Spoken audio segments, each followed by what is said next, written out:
hace que haya cubreboca. Normalmente siempre decimos amén con gratitud, con emoción, sintiéndolo. El Señor Yeshua en tu corazón. Amén. ¿O no me había explicado? ¿No? Díganlo sin miedo. Estaba diciendo en el Salmo tal y tal, y cuando dije, pero ahora en este momento, el Señor Yeshua en tu corazón. Y es donde yo pensé que no se habían dormido. Dije, con este frío nadie se duerme, y menos alabando al Eterno. Y ahí dijeron, amén. Y ya cuando solté esto de en tu corazón, solo 2 dijeron amén, ¿verdad? Pero bueno, realmente es que todo lo decimos, lo creemos, lo sentimos, que está en nuestro corazón y que ahora va a haber más presencia, fortaleza de Él en nuestras vidas. Amén. Aquí está, Salmo 110, es el que corresponde a este día. Y cuando hablamos acerca de la presencia del Señor Yeshua en los Salmos, en parte es algo profético. También dentro de las enseñanzas de la aplicación es que es un tipo de. Por ejemplo, Moisés es un tipo de el Señor Yeshua o Yeshua. ¿Por qué? Porque es un libertador. Y el Señor Yeshua es un libertador. Y Moisés es un libertador. Y así, Elías es un profeta de poder. Y es un tipo del Señor Yeshua. ¿Por qué? Porque Él es poderoso. Elías resucitó, el Señor resucitó personas, gente. No es quién es más grande o mejor, porque definitivamente que sabemos que es el Señor Yeshua. Pero solo son ejemplos para poder entender la aplicación. Usted lo puede tomar como un prototipo, lo puede tomar como una profecía. Pero aquí lo más hermoso es que es la presencia del Señor, no solo en todos los libros del Antiguo Testamento, mal llamado así. Testamento significa el muerto que deja ahí una ley, un legado, una herencia. El nombre está mal en la traducción en esta Biblia, la Reina Valera. Se le llama Tanakh, que son las iniciales de los hechos de los profetas, reyes, sacerdotes, de todos los siervos del Eterno, de los patriarcas. Y esas iniciales de la narración de estos libros que hablan de la revelación del Eterno conforman la palabra Tanakh, y está en los originales. No sé por qué le pusieron Antiguo Testamento y luego le ponen Nuevo Testamento a partir de la revelación del Señor Yeshua. Otra vez, como quien dijera, el Nuevo Testamento del muerto, porque solo los muertos dejan testamento. Entonces no encaja la traducción, ni decir Antiguo Testamento, ni Nuevo Testamento, porque Yeshua, el Señor y el Dios Todopoderoso, tanto del Tanakh como de el Vihashah, que significa el pacto renovado, son los mismos ayer, hoy y por los siglos, el que era, el que es y el que será. Y hablamos de un Dios vivo, revelado por siempre y para toda la eternidad. El Señor no es de testamentos de muerto, Él es de bendiciones del Dios vivo. Amén. Amén. Amén. Aleluya. Por ahí hay muchas cosas. Es como el libro de Éxodo. El original dice nombres, porque empieza a revelar nombres ahí en donde se basa la revelación, la manera, la forma de cómo se vivió en el tiempo, ¿verdad?, de Moisés. para sacar al pueblo de Israel. Pero le pusieron Éxodo. Éxodo significa salida. Sí es cierto que salieron de Egipto, pero el nombre en lugar de Éxodo es nombres, pero bueno, por ahí hay muchas cositas, pero es el tesoro, es lo que el Señor permitió, y solamente es ir restaurando lo que hay que restaurar. Amén. Pues bien, entonces el Salmo 110 habla acerca de la presencia de nuestro Señor por medio del escritor, que al tener la revelación de los salmos está hablando también de la presencia del Señor Yeshua. Por ejemplo, en 9 Corintios 10 dice que el pueblo de Israel fue bautizado en la nube por el Espíritu Santo y por el agua cuando cruzan el mar. Y en el verso 10:3 dice: y todos bebían de la roca que los seguía, y la roca era Yeshua. Cuando está hablando Pablo de Moisés, dice que la roca de la cual todos bebieron espiritualmente del pueblo que dirigía Moisés era el Señor Yeshua. Así lo dice este Pablo, y él está dando la revelación de que él era en parte un fortalecimiento espiritual para el pueblo. Tal vez el pueblo no lo conocía como el nombre Yahshua o Yeshua, pero tenían ahí una fortaleza que tal vez no entendían o comprendían para cruzar el mar, para andar por el desierto tantos años y para soportar todo lo que tuvieron que vivir, todo lo que tuvieron que sufrir. Y en medio de eso es porque estaba la roca desde ese tiempo, el Señor Yeshua. Amén. Y así hay muchos ejemplos. Cuando empezamos a ver el Salmo 110, dentro del contexto hebreo, es un salmo en donde enseña que los enemigos tienen que hacer la paz. Esto es dejar de ser enemigos. Esto es unirse por medio de la amistad. Y para que sea una verdadera amistad y dos enemigos dejen de ser adversarios y se unan solamente por el amor de el Eterno en el Señor Yeshua. Amén. Y habla del poder de la continua dinastía y linaje del Señor Yeshua, unido a como el rey David y unido a como el sacerdote Melquisedec. Ahí no es un paralelismo, no es una semejanza, es una revelación de cómo el Señor Yeshua está allí en la presencia del sacerdote Melquisedec, que esto lo dice en el mismo libro de Hebreos, por todos los atributos que tiene este sacerdote desde el tiempo de Moisés y que solamente los tiene el Señor Yeshua. De ahí que encontramos esa relación hermosa de cómo el Señor ya estaba aún en el Tanaj o Antiguo Pacto. El hecho es que no está como Mesías, ahí no está revelado como el que iba a ir a la cruz en ese momento, pero sí acá, el que va a la cruz, acá es revelado en medio de la situación que se vivía y está como sacerdote y está como rey, hablando de dinastía, hablando de un linaje. Entonces, gracias a esa presencia, el pueblo puede tener gozo. El pueblo puede tener muchas bendiciones que no se lograrían ni por medio de los reyes ni por medio de los sacerdotes. Él viene a manifestar bendición, la justicia de justo, de rectitud, y una presencia hermosísima.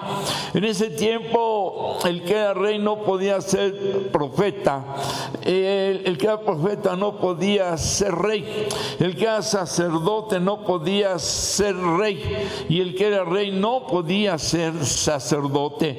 Los oficios o atributos o dones estaban bien establecidos de acuerdo a lo que el Eterno había determinado en cada uno de estos hombres. Pero el Señor sí, el Señor podía ser sacerdote, rey, profeta, podía ser de todo, patriarca. Él se manifiesta en cada uno de los personajes, y los personajes tienen algo de Él. No es el Señor Yeshua que tiene algo de José, de Noé, de Abraham, de Moisés, de Elías, de Eliseo, de David, Zacarías, Jeremías. No. Son ellos que tienen algo de Él. ¿Cuántos decimos amén? Y si no tenían de Él, imagínense.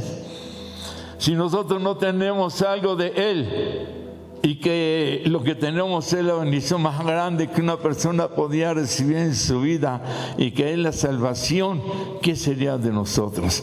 Por eso ese texto habla claramente cuando dice: tu misericordia es mejor que la vida, porque aunque tuviésemos vida, sin la misericordia de Dios, por medio del Señor Yahshua, o su Espíritu Santo, su Ruach HaKodesh, ¿de qué serviría vivir si no es por su misericordia que le conocemos, que creemos, que le sentimos y que vivimos con Él, para Él y por Él? Amén. Dice la Escritura en este Salmo 110: el Mesías como Señor y Rey de David, nuestro Señor Yeshua. Y aquí en el verso del 1 al 3 de este Salmo 110, como en otros muchos salmos de David, encontramos significativamente, ¿verdad?, la autoridad de David. Él era rey, así como él fue pastor, y tuvo toda la autoridad de escribir el Salmo 23, que habla del pastor, porque él fue pastor y sabía la responsabilidad y lo que función de un rey, y cómo también se comportaban las ovejitas, los corderitos de la manada. Ahora, como rey, también tiene esa autoridad.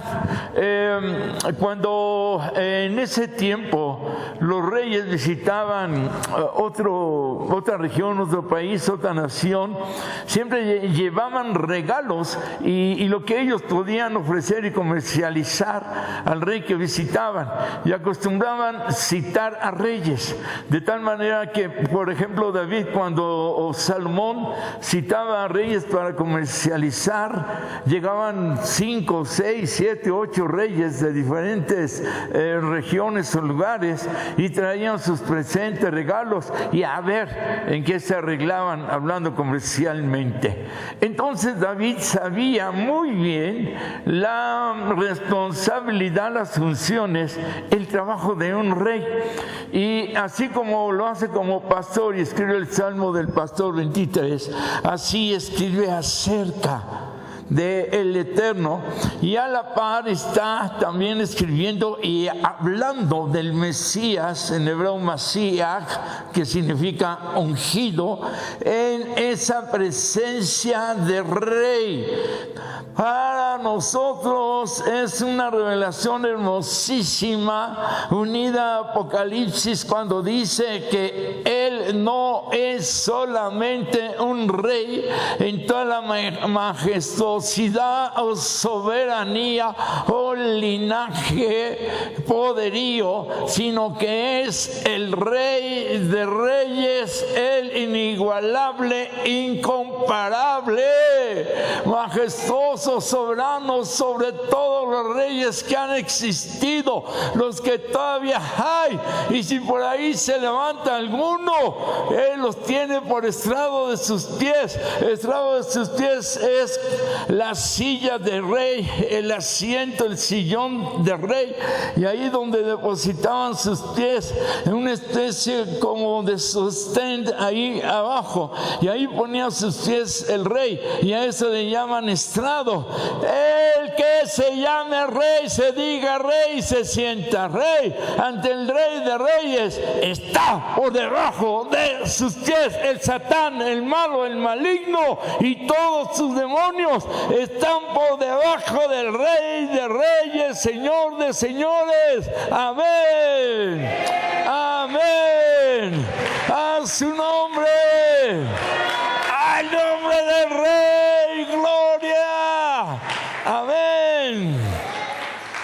El hecho es que es precioso este salmo. Ya nos está hasta adelantando en algunos textos que hablan de todo esto.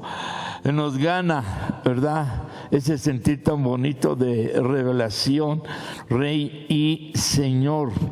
En este aspecto, David, como rey de Jerusalén, luego como rey de todo Israel, en esas unciones que él iba recibiendo, y en la identificación, como dice la Escritura, que tenía un corazón como el de Dios, un corazón de rey.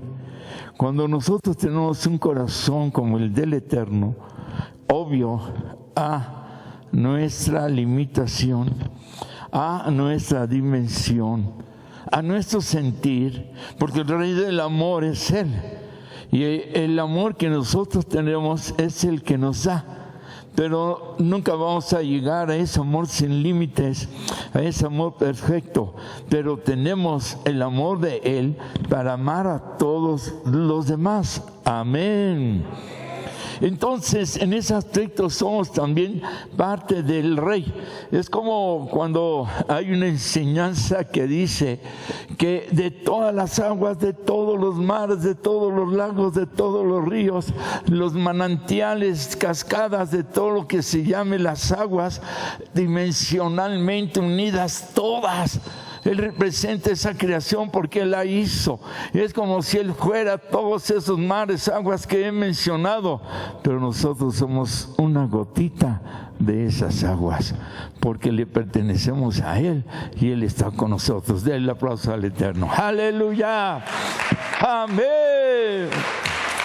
Y de ahí venimos, de ese linaje de Él, porque tenemos parte de Él, parte de su amor como un ejemplo, porque también está el perdón, está la humildad, está el gozo, está la fe, todos esos atributos preciosísimos del Rey que comparte sin merecerlo para con cada uno de nosotros. Entonces, David aquí habla bien fuerte en cuanto a bonito, porque habla de el rey y habla de el Señor. Señor, en ese tiempo decirle Señor era decirle amo, dueño. Por eso yo digo mucho que escuchamos Jesucristo, Jesús, está bien, así lo mencionan mucha gente. Yeshua. Sí, yo le dije a Jesús, y es que Yeshua cuando le hablé, creo que antes hay que mencionar un atributo, no es cualquier persona, lo vuelvo a mencionar, mínimo el Señor Yeshua o Yeshua. ¿Por qué? Porque es nuestra vida que le hemos entregado. Él es nuestro Señor, nuestro amo. ¿Cuánto decimos amén? ¿Qué es lo que significa en parte la función del Señor? Que nosotros lo tenemos en esta jerarquía. Pero hay cantidad de predicadores hasta con una igualdad para mí vulgar. Es que yo le dije a Jesús y Jesús, si vino y lo hizo. Se ponen en un lugar de Él como si ellos fueran el Señor y el Señor el sirviente, igual con el Espíritu Santo. De alguna manera tenemos nosotros que ir aprendiendo y mejorando para entender el señorío. Estamos por debajo de Él, siempre por debajo de Él. Y para entender el reinado, porque repetimos, es parte de lo que Él da a nuestras vidas, de lo que Él delega a nuestras vidas, pero en el buen uso, en el uso adecuado, en la función adecuada, en el momento adecuado, con las personas adecuadas y cuando sea necesario. Por eso dice que hemos de ir contra todos los principados y potestades, principados demoníacos, príncipes demoníacos. Y dice Pedro, porque ustedes son reyes y sacerdotes, porque la unción y el poder y autoridad de un rey es superior a la de un príncipe, a los principados, y Él en esa unción y presencia, su poder que delega nuestras vidas, nos hace superiores a los príncipes demoníacos. ¿Cuántos decimos amén? Es que aquí, en esta misericordia y que Él da a nuestras vidas, en este salmo dice, escribe David, ¿verdad? Que está a la diestra, a la derecha, eso significa poder. Dice, ahí estás hablando del Mesías hasta que tus enemigos se mantengan por estrado de tus pies, hasta que se mantengan. Esto es para siempre y siempre, van a estar abajo, porque Él es el Rey y Él es el Señor. Amén. De ahí que en este tipo de enseñanza que tenemos, por eso en este salmo se habla de las muchas bendiciones, se habla de esa presencia, de ese dominio. En el verso 1 dice, Yahweh, que es el nombre revelado del Todopoderoso, dijo a mi Señor, ya está hablando, a mi Señor, siéntate a mi diestra hasta que ponga a tus enemigos por estrado de tus pies. Esta frase de siéntate a mi diestra, mire, dice el verso 2, el Señor enviará desde Sión, o sea, desde su pueblo, la vara de poder. En el verso 3 habla en el día de tu poder. En el verso 5 dice, el Señor está a tu diestra. Es no muy seguido el término Señor que se aplica en el Tanaj o Antiguo Testamento. En el verso 6 dice, juzgará a las naciones, quebrantará la cabeza de muchas tierras. Esto habla de quien era rey. Entonces del verso 1 al 6 está hablando de el Señor, hablando de el Mesías como rey. Cuando Él está en la cruz, pusieron en latín, en griego y en hebreo, este es el rey de los judíos, pero no pusieron en latín el rey de los romanos y no pusieron en griego el rey de los griegos, pero sí el rey de los judíos en hebreo.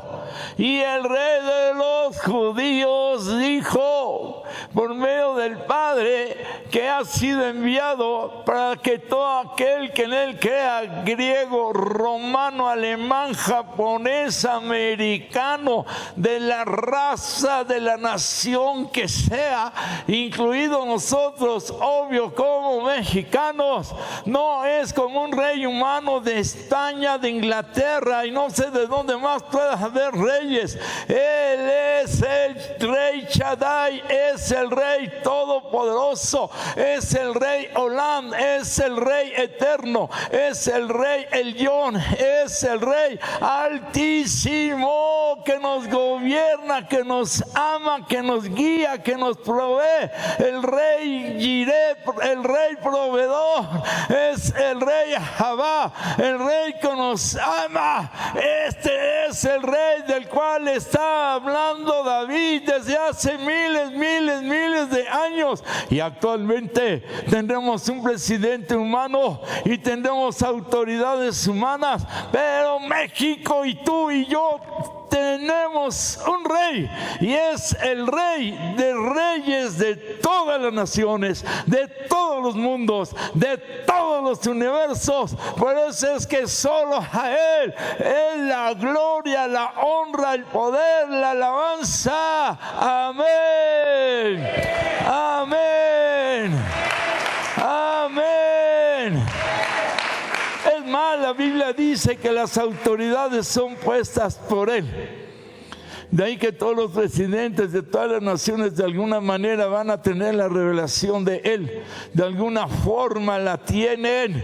Depende de ellos, le sigan o no le sigan, o cómo le hagan o no lo hagan. Acababa de recibir una noticia, bueno, no la recibí yo, la vi ahí en internet, que el presidente ahora sí, donde encalló el arca de Noé, ahora sí que estuvimos por ahí, predicamos y ya se me olvidó. ¿De dónde dijiste? Armenia, que declaró que ya podían predicar de Ucrania o de Armenia. Públicamente podían predicar al Señor Yeshua. Y salieron a la calle hasta 500,000 personas, y ahí se ve la foto, con pancartas que solamente adoraban al Señor, que solamente le alababan por medio de los letreros que cargaban y hablaban de Él.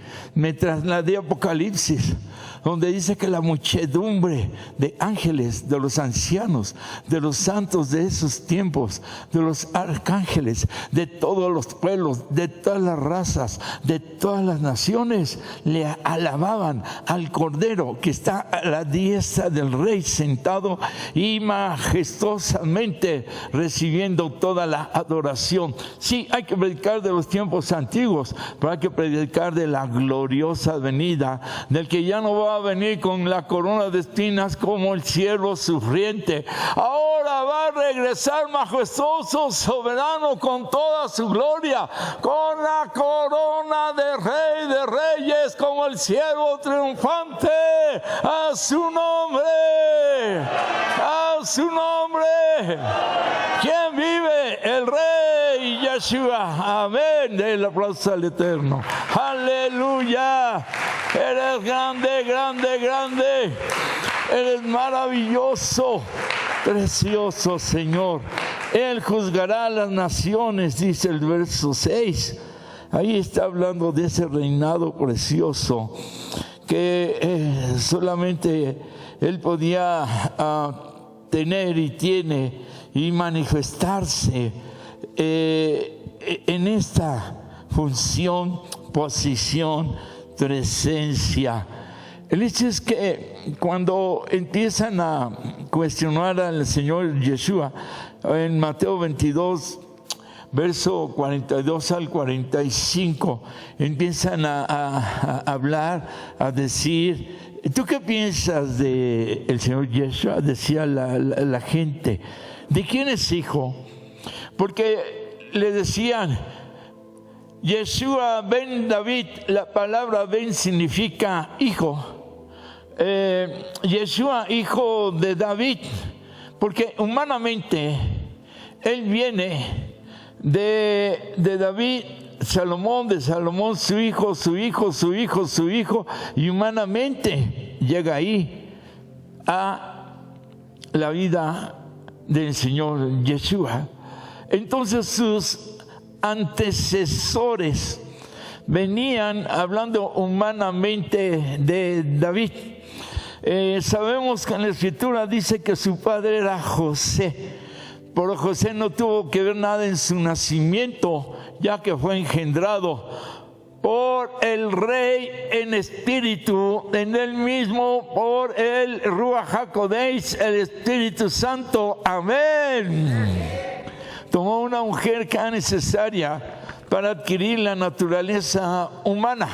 Por eso María, la mujer en ese tiempo, en este lugar de Israel, era una mujer santa, pura, dedicada al Eterno, y por eso fue escogida. Pero la divinidad viene de Él y solo Él la tiene. Amén. El hecho es que decían, bueno, en ese tiempo se acostumbraba a decir, soy hijo de fulano o de mengano. Pero si el padre de Simón es un ejemplo solamente, no fue un hombre que creyó en el Eterno, que estaba en la presencia del Eterno, entonces si su padre se hubiera llamado Moisés, él hubiera dicho, soy hijo, ven Moisés, pero no, mi padre no estuvo en la presencia del Señor, aunque se llamaba Moisés. Y si no, el nombre del bisabuelo o el tatarabuelo tomaba el nombre del que sí estuvo en la presencia, el que tuvo más preeminencia de ser reconocido, de haber estado en la presencia del Eterno. Por eso, en el caso del Señor Yeshua, naturaleza humana, dicen varios textos, Yeshua ben David.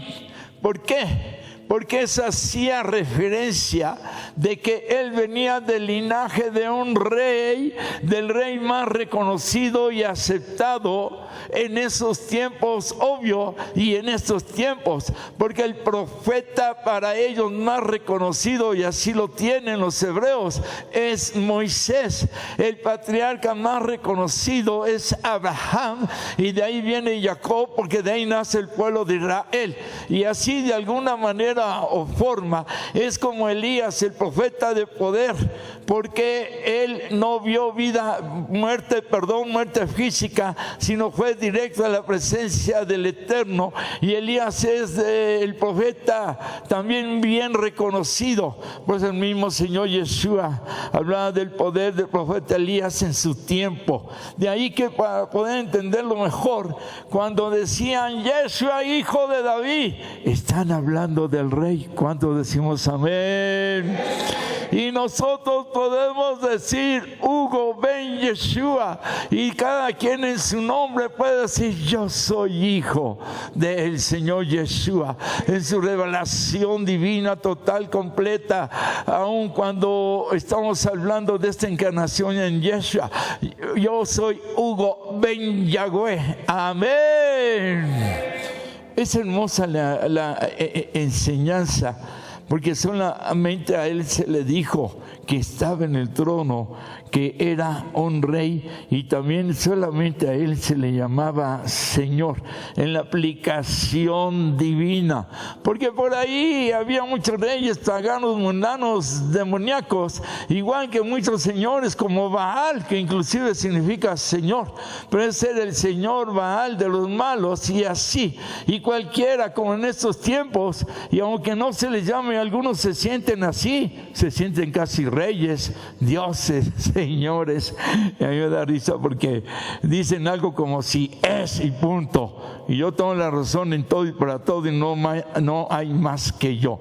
Y luego se tiene que estar corrigiendo, y todos tenemos errores y fallas, y todos podemos equivocarnos, eso es cierto. Pero yo estoy hablando en un momento dado de quienes están en esta línea, y tenemos que tener mucho cuidado, no ejercer un pastoreo, un liderazgo, a una vida como creyente ante otros que no crean, o aún ante los que crean, como si fuéramos señores, enseñoreándonos de ellos, promoviendo la idolatría, la egolatría, y que nos vean como dioses, como señores. No va por ahí. No debe haber manipulación, imposición, no debe haber nada de ese tipo de mover a la gente.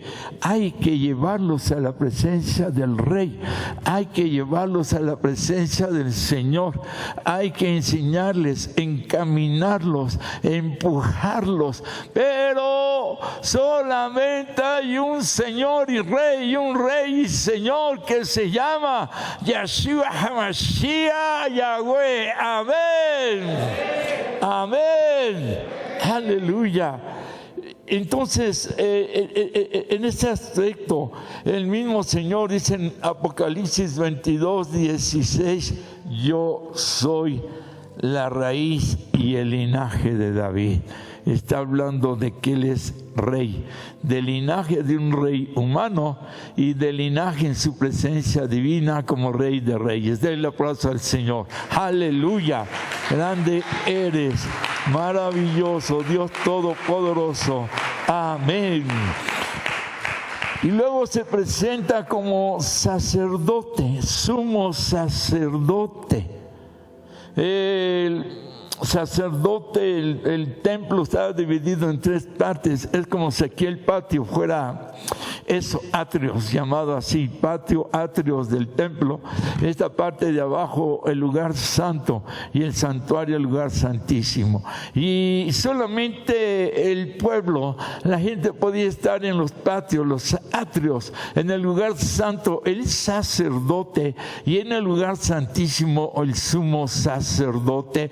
Una vez al año, sacerdote y sumo sacerdote entraban, y sobre todo el sumo sacerdote, solamente él podía estar en el lugar santísimo ante la presencia del Todopoderoso, nadie más. Y no debería tener ni un solo defecto físico, una oreja chueca, una cicatriz, que cojeara o algo. No, tenía que estar perfectamente en su físico, tenía que llevar una vida siempre en la presencia del Eterno. Y él era el que llevaba las peticiones, los sacrificios.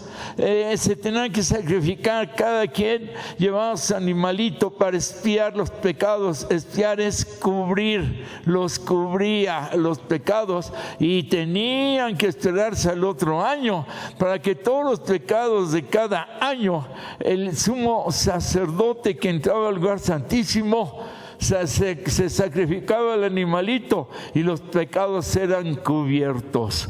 Pero la palabra dice que cuando el Señor Yeshua está en la cruz, está siendo crucificado en ese templo que solamente Él podía ocupar, como quien dice, el único púlpito que Él podía ocupar, la cruz, que en ese momento y a la par están haciendo esta función el sumo sacerdote en turno en el tiempo de Pesach, de Pascua, que es el tiempo de muerte y resurrección del Señor. Él estando en la cruz, el lugar santo, había un velo, así como unas cortinas que dividía al lugar santísimo del santo, y el lugar santo con las cortinas que dividía del lugar santo al atrio o los patios. Y dice la palabra, la revelación, que cuando Él está en la cruz y están haciendo paralelamente el sacrificio en el templo, que su sangre preciosa derramada entra como una alfombra al templo, y el velo, los velos, las cortinas se rascan de arriba para abajo, y queda libre el acceso, no solamente para el sumo sacerdote una vez al año, sino para siempre, porque los velos fueron rasgados para que entrara el sumo sacerdote llamado Yeshua HaMashiach y nos abriera el acceso, el paso en la libertad de que nosotros también podríamos estar como ahora ante la presencia del Ruach HaKodesh, no en un templo, no en un lugar de milagros donde hubo un milagro, no solamente con siervos, pastores, sacerdotes, no, sino usted, yo, todo aquel que cree en el lugar que se encuentre. Usted es un templo del Espíritu Santo, puede invocarlo y estar ante la presencia de Él sin la necesidad de un ministro, de un siervo, llámese como se llame. El Espíritu Santo está en usted, está está con usted y hay que estar nosotros con Él. Y cuando el Señor Yeshua muere y cuando resucita, no fue como el corderito de los humanos, el sacrificio una vez al año. Ahora es como el Cordero de Dios, y no para cubrir los pecados una vez al año y cada año, sino el Cordero de Dios que quita, que desbarata, que desaparece, que borra los pecados y nos da acceso al lugar santísimo, porque Él lo abrió siendo el sumo sacerdote sin mancha, sin arruga, sin pecado, el santo, santo, santo, la pureza perfecta que hace que Él sea sacerdote y rey. Amén. Amén. Amén. Ah, qué hermosura que nos revela la palabra. Por eso iniciamos así.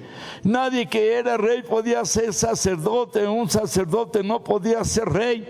Y aquí Él es presentado como Señor, como Rey, como sacerdote, porque Él tiene el poder para la función, para los dones, los oficios, y todos los atributos están en Él. Amén. Por eso sigue así, hablando la palabra acerca de su presencia. Y cuando leemos, para terminar, que Abraham, después de ganar la guerra ahí con unos reyes de Sodoma, y llega y encuentran a un sacerdote llamado Melquisedec, y le entrega los diezmos.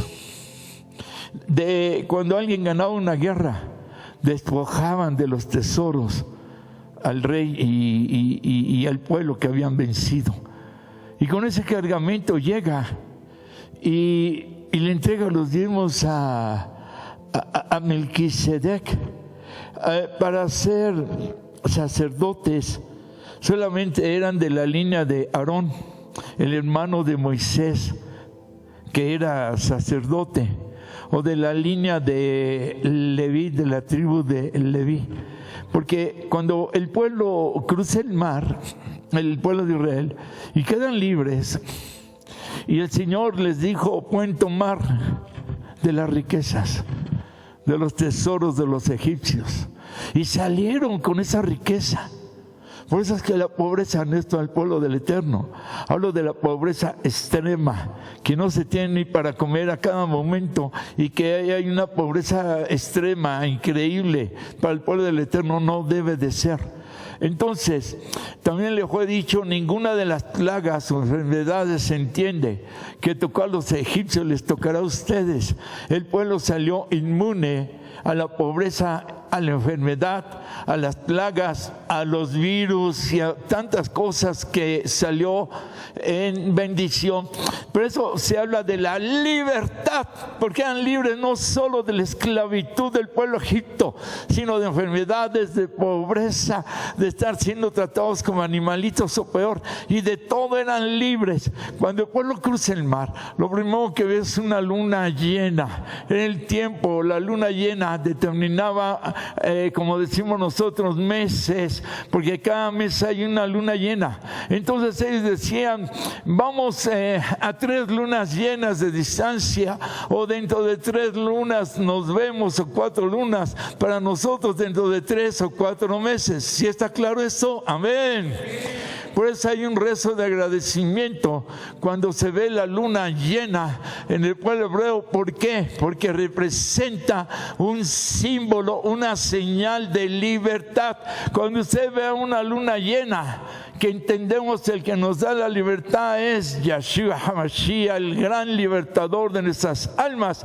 Pero el recordar, y ese día decirle: gracias, Señor, porque esto me recuerda que tú eres mi gran libertador, el que me ha dado la libertad, y esto hace que renueve yo mi libertad en tu presencia. ¿Y libertad de qué? El virus también es pecado. El virus no es solo una enfermedad enfermedad que mata, también el pecado mata. Entonces, el coraje, el enojo y todo eso son como virus, son yugos de esclavitud. Y el decirle, Señor, renueva esa libertad en mi vida y pongo toda mi parte. Bueno, el hecho entonces es que el pueblo cruza el mar y ve la luna llena, clara, preciosa, y sale con la riqueza, inmunes a enfermedades y a tantas cosas. Pero hay un problema, que algunos brujos egipcios cruzaron con ellos. Y al estar acá, Moisés va a la presencia del Eterno por las tablas, lo que llaman 10 mandamientos o enunciados. Y como tardó en bajar, el pueblo se rebela. Y como no viene, entonces los brujos hacen que el toro tenga como vida, porque todas las alhajas y riquezas las hundieron y fabricaron un toro. Hagamos nosotros Dios. Mucho cuidado,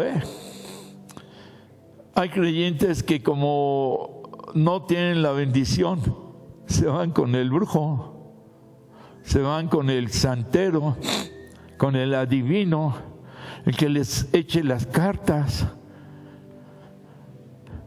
En la experiencia personal, y cuando íbamos a predicar esas congregaciones, llegaban hermanos y me decían, hermano, me ora, a ver qué le dice Dios de mí.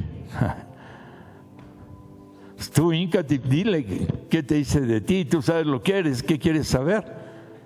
Y yo no soy adivino. Dios mío, dime algo para él, inmediato, ya. Ni profetas deben manejarse así. Se puede caer, es un hilito lo que se rompe o separa de la adivinación del Eterno a la profecía o revelación que el Eterno da a las personas, no siervos, también personas. El hecho es que entonces, al fabricar este toro con las riquezas que habían adquirido, engaña al pueblo y caen en un pecado grande, terrible, y hay orgías y ya en ese tiempo, obvio, alcoholismo, todo, sexo, y el pueblo se deprava y las tribus, en medio de una libertad equivocada convertida en libertinaje, caen en el pecado. Murieron como 23,000, dice la palabra, y el hecho es que la única tribu que no cayó en esta situación fue la tribu de Leví. Y de ahí entonces, por conservar esa santidad, tener esa fuerza de voluntad espiritual, tener esa madurez, ese amor y esa fe de no estar yendo a otros dioses. Una hermanita de aquí supimos que le dijo a otra hermana, ya no viene, venía hasta ahora que había pandemia. Ah, mira, vente conmigo, vente a tal iglesia, ahí está mejor. Si no es por gusto, no es por show, no es porque predique más bonito el pastor o esté mejor la danza o mejor el templo, el edificio. No hay que ser becerros de oro. ¿Sí está claro? Usted muévase cuando Dios le diga que se mueva. Estando el lugar donde está en bendición o en crisis, o en pruebas, o en etapas difíciles, o estando en una bonanza preciosísima, hay que orar, ayunar, orar, y hasta que el Eterno diga sí o no. Pero si Él no le dice nada, ni siquiera ore por eso. Pero si llega el consejero del maligno y empieza a decirle, ay, mira, allá está mejor la alabanza, o está mejor la predicación, o somos más. No, hay que tener mucho cuidado. Amén. Y así pasó. Estos se fueron con él, los brujos lo que hicieron con el becerro de oro. Y la tribu de Leví entonces es la única que podía tener el derecho de que de ahí vendrían los sacerdotes. Y todo esto lo estoy explicando por Melquisedec, que cuando llega Abraham con el tesoro, las riquezas que habían despojado de los egipcios, y se presentan a Melquisedec, le es dado el diezmo de todo lo que habían recogido, de todo lo que le habían quitado a los egipcios, hablando de Abraham. Y Hebreos dice, esto es en Génesis, y Hebreos dice que quién era Melquisedec para que Abraham le diera el diezmo. Como decimos hoy en día, coloquialmente, ¿quién era Melquisedec que hasta Abraham se cuadró delante de él y le entregó el diezmo? Y cuando se habla de Melquisedec, que dice atributos que solamente tiene el Señor Yeshua, y que se mencionan también en el Melquisedec, y Hebreos está hablando directamente de que el Señor Yeshua no venía del sacerdocio de Aarón, el hermano de Moisés, que de ahí venía un linaje, el oficio de sacerdotes, que tampoco venía de la tribu de Leví, de donde también venían sacerdotes.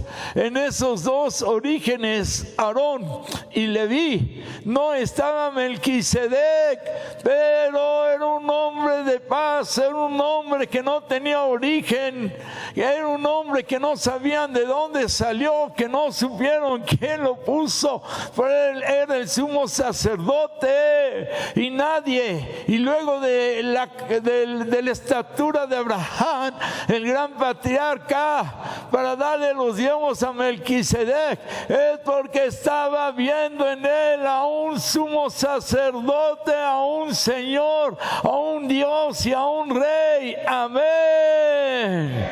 Y en los mismos atributos que menciona que tiene el Señor Yeshua, por eso dice en el libro de Hebreos que el Señor Yeshua es sacerdote de la línea del origen de Melquisedec, porque Yeshua es Melquisedec en aquellos tiempos, y ante el Señor Yeshua, con todo respeto, se cuadran Moisés, Abraham, Elías, Noé, José y todos los patriarcas, los reyes, los sacerdotes. El Rey de Reyes, el Señor de Señores, el sumo sacerdote es Yeshua HaMashiach. Amén. Amén. Amén. Aleluya. El hecho profético, aquí se me van a enojar, y con todo respeto el pueblo judío cuando yo digo esto, porque esto choca a lo que ellos creen acerca del Señor Yeshua, y más al decir que es rey, que es sumo sacerdote, y que el mismo Abraham le llevó los diezmos, y eso está en el Tanaj, y ahí no se puede negar. En la Biblia hebrea está, y está así. La postura de ellos es una y se respeta, pero no es casualidad, no es coincidencia que tiene los mismos atributos, que tiene la misma forma y el reconocimiento que tiene el Señor Yahshua como el sumo sacerdote. Cuando damos un aplauso al Señor. Amén. Aleluya. Dice la Escritura en Hebreos 7, 15 y 16, y esto es más manifiesto, porque semejanza de Melquisedec, o sea, del Señor Yeshua, que era como Melquisedec, dice en el verso 17, pues se da testimonio de él, del Señor Yeshua: tú eres sacerdote para siempre según el orden de Melquisedec. Y ya vimos que no era del orden de Aarón ni era del orden de Leví. Entonces, ¿de cuál orden él es sumo sacerdote?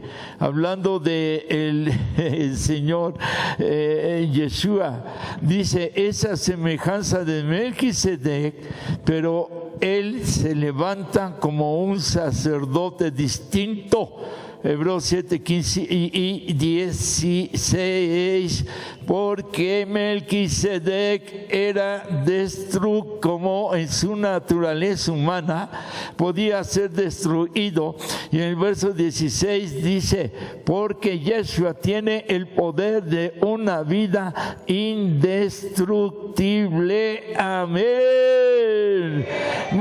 Melquisedec, aún estando el Señor en esa presencia, murió, pero en este orden del sacerdote del Todopoderoso, en su naturaleza humana, el sumo sacerdote Yeshua murió como Melquisedec, pero Melquisedec es destructible en esa naturaleza humana, y el Señor Yeshua es indestructible porque no se quedó muerto, sepultado, se levanta el tercer día, majestuoso, soberano, para manifestar que Él es el sumo sacerdote, no de la orden de Aarón, no de la orden de Leví, no de la orden del Melquisedec humano, sino de la orden de arriba, de hasta lo más alto, de lo más sublime, indescriptible, increíble, majestuoso,